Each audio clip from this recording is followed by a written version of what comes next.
औज़ुबिल्लाहिमिनश्शैतानिर्रजीम बिस्मिल्लाहिर्रहमानिर्रहीम। चलेंगे स्टूडेंट्स, आगे है टॉपिक हमारे पास इंटरनेशनल सिस्टम ऑफ यूनिट्स। तो इंटरनेशनल सिस्टम ऑफ यूनिट्स क्या होता है? नोट्स तो बने हुए हैं, एक दफ़ा जो है ना रिवाइज करवा देता हूँ आप लोगों को, तो एक दफ़ा रिवाइज करते चलें, साथ साथ सुन लिया करें, कॉन्सेप्ट आप लोगों के डिलीवर हो जाएंगे। ये तीसरा लेक्चर स्टार्ट हो चुका है हमारा। एसआई यूनिट सिस्टम इंटरनेशनल या इंटरनेशनल सिस्टम, बेसिकली इसका मतलब होता है एसआई सिस्टम, एस और इंटरनेशनल आई, तो एसआई यूनिट। इन 1961 के अंदर an international committee recommended A system of 7 base unit. उन्होंने फ्रांस के अंदर बेसिकली एक जो है ना कमेटी बैठाई गई। उन्होंने बेसिकली एक सिस्टम निकाला कि पूरी दुनिया के अंदर हम ऐसा सिस्टम ईजाद करते हैं, इन्वेंट करते हैं जो पूरी दुनिया के अंदर उसमें पैमाइश की जा सके। तो फिर उन्होंने एक जो है ना सिस्टम बनाया जिसको हमने सिस्टम इंटरनेशनल का या इंटरनेशनल सिस्टम का नाम दिया। तो 1961 an international committee recommended A system of 7 base unit.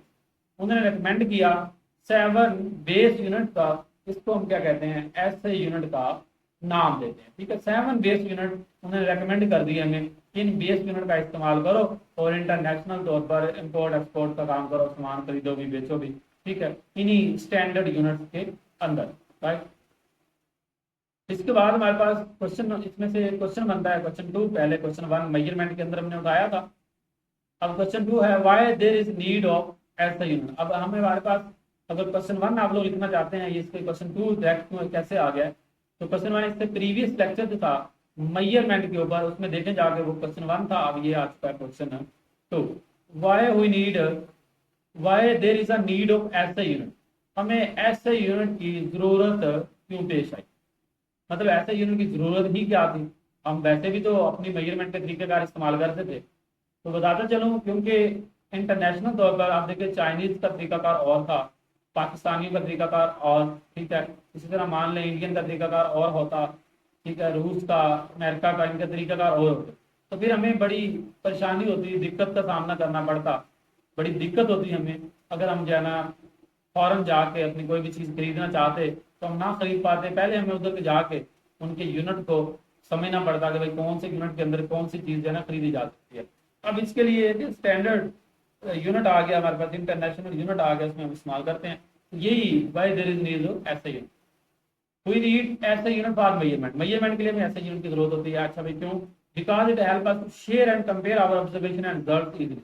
वो कहता है कि हमारी मदद करता है शेयर करने में, मतलब हम शेयर कर सकते हैं। जैसे 5 किलोग्राम हमारे सोने की प्राइस मिसाल के तौर पर 2 लाख है, आजकल 5 लाख से प्लस होगी इंडिया के अंदर, मान लो 2 लाख। तो हम कह सकते हैं भाई हमारी जो है ना 1 तोला सोने की कीमत इधर 5 लाख है, उधर 2 लाख है। तो कंपैरिजन हो गया कि इधर जो है ना 3 लाख महंगी है as compare to other country. ये कंपेयर कर सकते हैं, ऑब्जर्वेशन ऑब्जर्व कर सकते हैं कि ये 1 किलोग्राम है, ये 2 किलोग्राम है, ये 3 किलोग्राम है।